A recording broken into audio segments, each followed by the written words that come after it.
Salam, peace be upon you. My name is Muhammad Laiq Siddiqui, the father of Holophase. Remember the language we are learning. There is one field, phi, the holophase, one continuous cyclic movement from which all of reality unfolds. When phi begins to change, its first derivatives appear, and with them, the three dimensions show themselves at once: time as omega, space as k, and motion as v, built from both. Every higher derivative is a finer question about how phi changes, and each one casts three shadows together: a time shadow, a space shadow, and a motion shadow.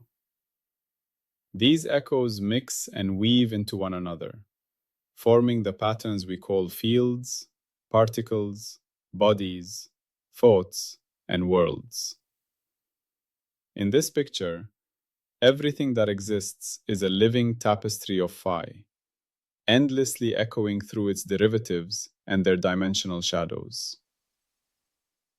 Today, we focus on one essential component of the epistemic firewall. In this part 32, we formalize the inevitable and necessary conclusion of a licensed rule's life: its boundary. We define regime breakdown. This is the firewall mechanism that governs what happens when a perfectly good, fully licensed rule meets a part of phi it cannot describe. The core revelation transforms failure into discovery. Every rule has a regime. Regime breakdown is not scandal, it is scope discovery, learning where omega k/v relationships change and how the rule degrades. The skill you will gain is that of a regime cartographer. You will learn to not fear the failure of a rule, but to study it meticulously, to map the precise omega, k, and v conditions where it ceases to work, and to understand that this map is a discovery as valuable as the rule itself. Our core question is precise. How do we distinguish between a catastrophic failure of a rule and its graceful, informative failure at the edge of its valid domain? This question targets the final maturity in our relationship with scientific laws. We have built a firewall to license rules that are robust, causal, and convergent. But we must not fall into the trap of believing they are eternal, universal absolutes. Phi is infinite in its variety. A rule is a pattern observed in a certain patch of phi's tapestry. When we move to a different patch, the pattern may change. The rule's regime is the patch where its pattern holds. Regime breakdown is the transition from one patch to another. This is not a failure of science. It is the process of science discovering the full patchwork quilt of reality. Why is this understanding necessary? The failure mode it prevents is crisis and disillusionment, followed by either dogmatic clinging or chaotic revolution. When a cherished rule fails in a new experiment, the immature response is panic. Everything we know is wrong. This leads to a wasteful cycle of revolution and counter-revolution. The mature, firewall-guided response is diagnostic cartography. We have found the boundary. Let us map it. What omega, k, or v condition changed? How does the rule's failure inform us about the new regime? This turns apparent contradiction into a guide for deeper understanding. In holophase terms, a rule G is a constraint valid for phi patterns within a certain region of the space of possible derivatives. This region is its regime, defined by its scope object Sg. Regime breakdown occurs when phi's behavior moves into a region of derivative space outside Sg. At the boundary, the rule's predictions begin to deviate from observations. The nature of this deviation is not random. It carries the signature of the specific type of regime shift. In the triunity, regime breakdown has characteristic signatures in each echo. 1. Omega shift breakdown, temporal regime change. The rule fails because the timescales have changed. For example, a rule derived for slow adiabatic processes, large omega periods, breaks down for fast impulsive processes, small omega periods. The signature is that the rule's time derivative terms become inadequate. Residuals show a specific frequency dependence. 2. K-shift breakdown, spatial, structural, regime change. The rule fails because the geometry or boundary conditions have changed. For example, a rule for fluid flow in a wide pipe, large K-scale, breaks down in a narrow capillary, small K-scale, where surface tension dominates. The signature is that the rule's spatial derivative or boundary terms fail. Residuals correlate with spatial scale. 3. V-shift breakdown, motion, dynamic regime change. The rule fails because the propagation speed or coupling strength has changed. For example, Newtonian mechanics, a V rule for low velocities, breaks down as velocities approach the speed of light, a new V regime. The signature is that the rule's coupling terms are incorrect. Residuals grow with velocity. The formal approach is to consider the rule G as a function of the derivatives of phi. Let us denote a dimensionless parameter that characterizes the regime. For a V regime breakdown, it might be the ratio beta equal to V over C, where V is a characteristic speed and C is the speed of light. The rule G works well for beta much less than 1. As beta approaches 1, the predictions of G begin to deviate. The deviation delta is not noise, it is a structured function of beta. Studying delta beta tells us how the rule degrades and points toward the new rule needed for the high beta regime, special relativity. This connects decisively to energy as tally. Energy anomalies often appear first at regime boundaries. This is because the energy accounting rules are derived from the symmetries of the old regime. When the dynamics shift, a V shift or omega shift, those symmetries may be broken or modified in the new regime. The energy ledger, built on the old symmetry, will show imbalances. These imbalances are not evidence of a new energy substance. They are a signal that says, wrong regime. You are using the accounting ledger from the feudal era in an industrial economy. The books won't balance because the categories of transaction have changed. The operational interpretation is the careful study of limiting behavior and correction terms in physics and engineering. Engineers know that the simple beam bending equation fails for very short stout beams, a K-shift. They have a more general rule, Timoshenko beam theory, that reduces to the simple rule for long beams. The failure of the simple rule is predictable, and its domain is well mapped. The transition is understood, not feared. The firewall role, therefore, is that of the boundary mapper. When a license rule G shows a systematic mismatch with new data, you do not immediately revoke its license. You first check, is this a sentence failure? A pipeline inconsistency?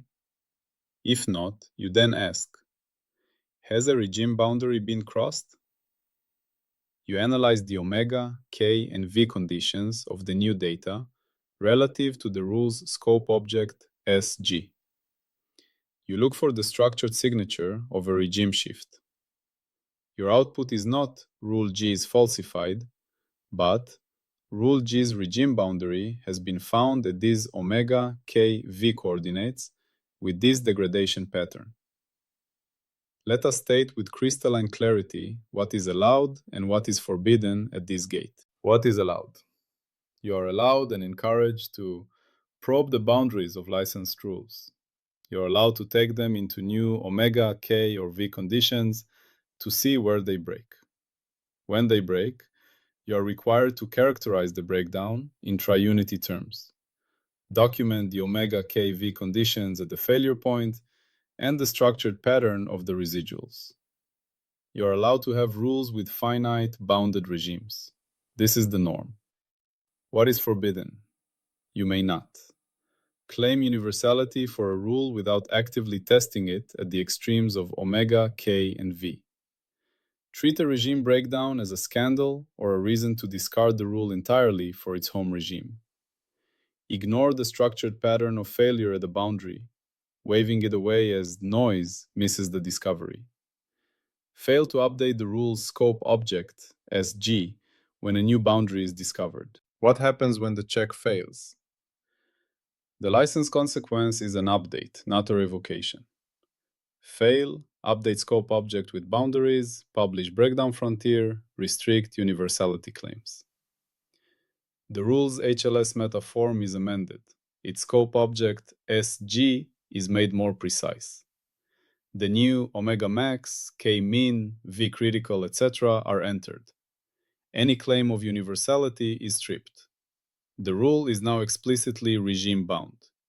Its license remains valid, but its territory is clearly demarcated. The published breakdown frontier becomes the starting point for discovering the rule of the adjacent regime. Now, we must state the explicit prediction and falsification for the regime breakdown concept. Prediction: if the rule is regime limited. As you approach the regime boundary in omega, K, or V space, the residuals between prediction and observation grow in a structured, predictable way. The rule doesn't just stop working abruptly, it degrades gracefully. The functional form of the deviation delta tells you about the physics of the new regime. Beyond the boundary, the rule's predictive power collapses entirely. It is no longer even approximately correct. Falsification condition: if the rule claimed universality. If a rule that claims universality breaks consistently under a clearly defined omega k-v regime shift, then its universality claim is falsified. The rule was never universal. It was a local rule masquerading as a global one. The falsification is the demonstration of a regime-specific failure. A classic example is the Bog breakdown of classical thermodynamics at the atomic scale. The rules of thermodynamics, relating pressure, volume, temperature, entropy, work magnificently for systems of Avogadro's number of particles. They are licensed rules with a vast regime. But when applied to systems of a few atoms, a K-shift to microscopic scales, they break down. Temperature and pressure become ill-defined for a single molecule. The regime boundary is around the mesoscopic scale. The discovery of this boundary did not invalidate thermodynamics for steam engines. It revealed its regime and sparked the development of statistical mechanics, which contains thermodynamics as a limiting case for large K, many particles. The energy tally of thermodynamics remains valid, but the interpretation of its terms, as averages over microstates, changes at the boundary.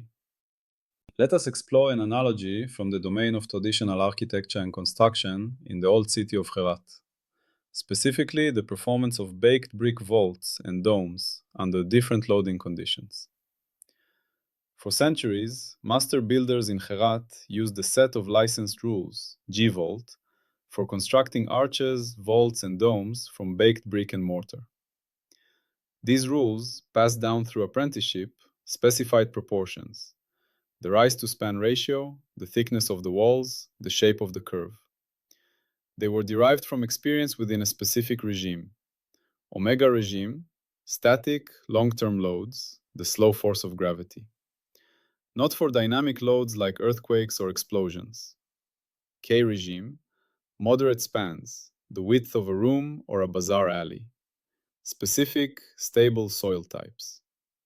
V regime, construction with traditional lime mortar and careful bricklaying pace. These rules produced breathtaking, enduring structures like the Herat Friday Mosque's vaults.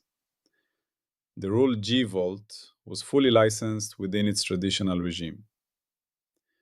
Now, in the modern era, an engineer wants to use these traditional forms for a new museum building with a much wider central dome, a K-shift to larger span, and with the requirement to withstand seismic activity, an omega shift to include dynamic high-frequency loads. He applies the traditional rule G-Vault directly.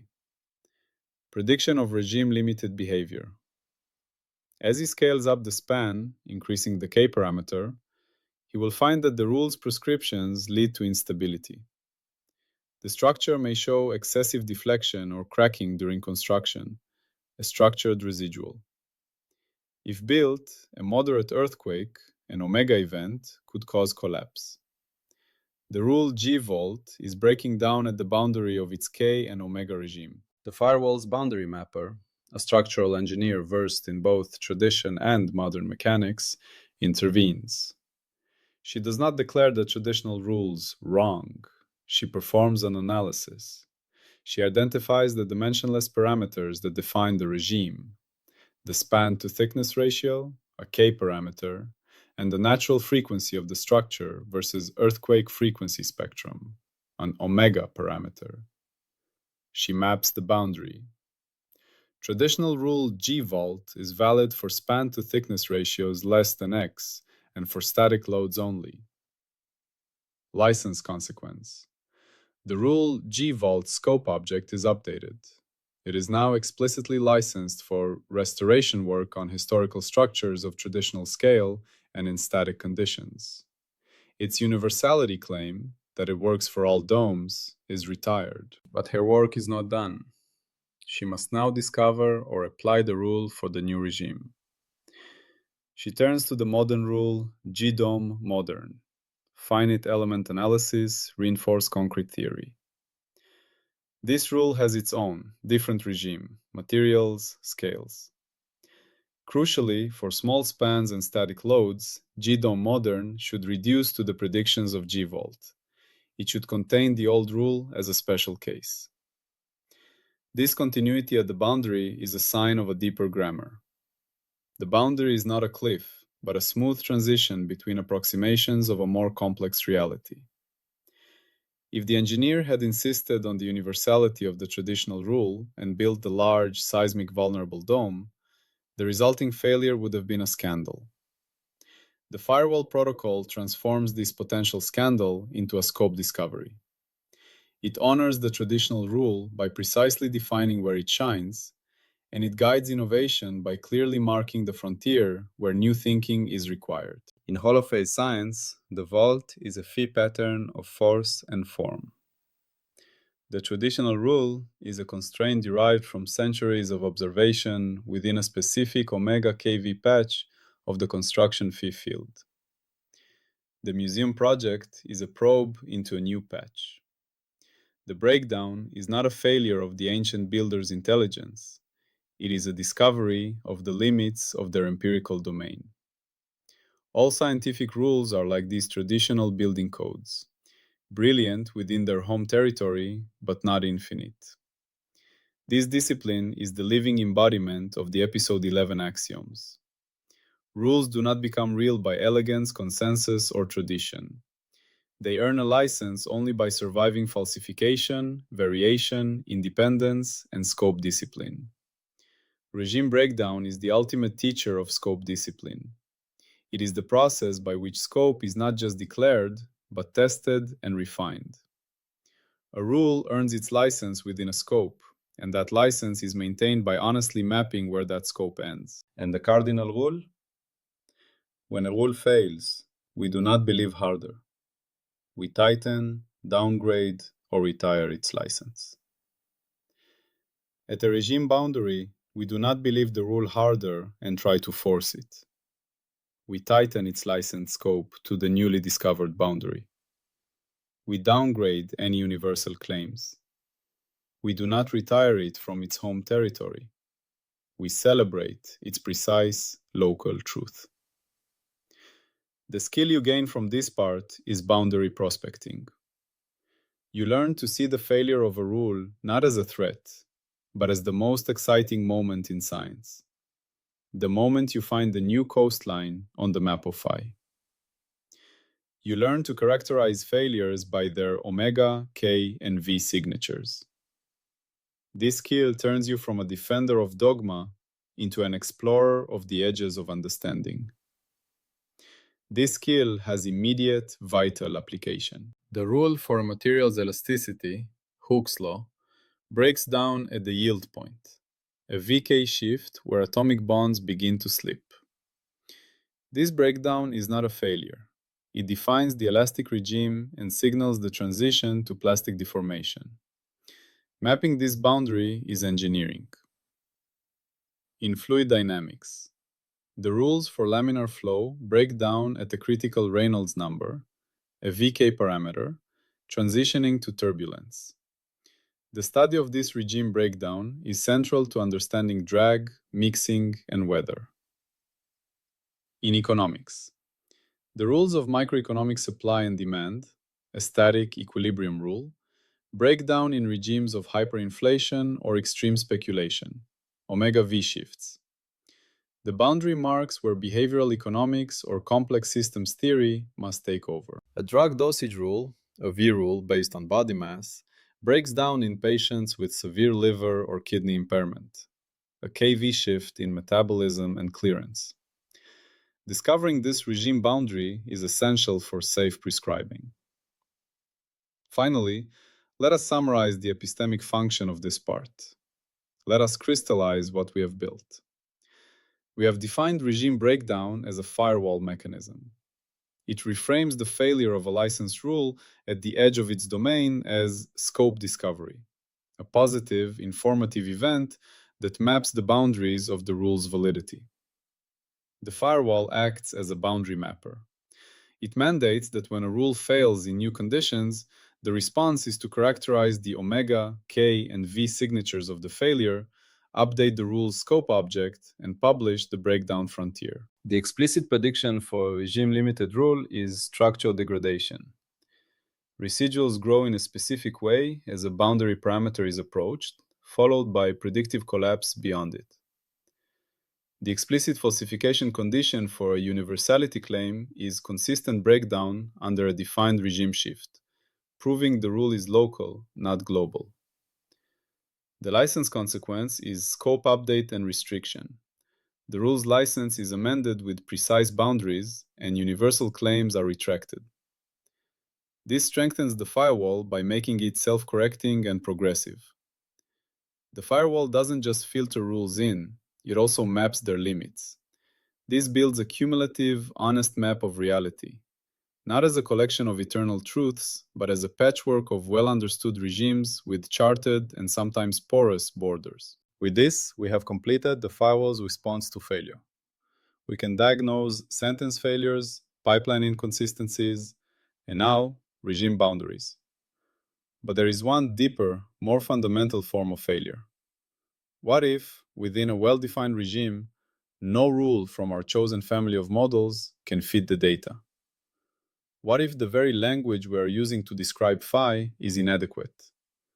This is not a boundary problem, it is a misspecification. The model family itself is wrong. Salam and peace be upon you.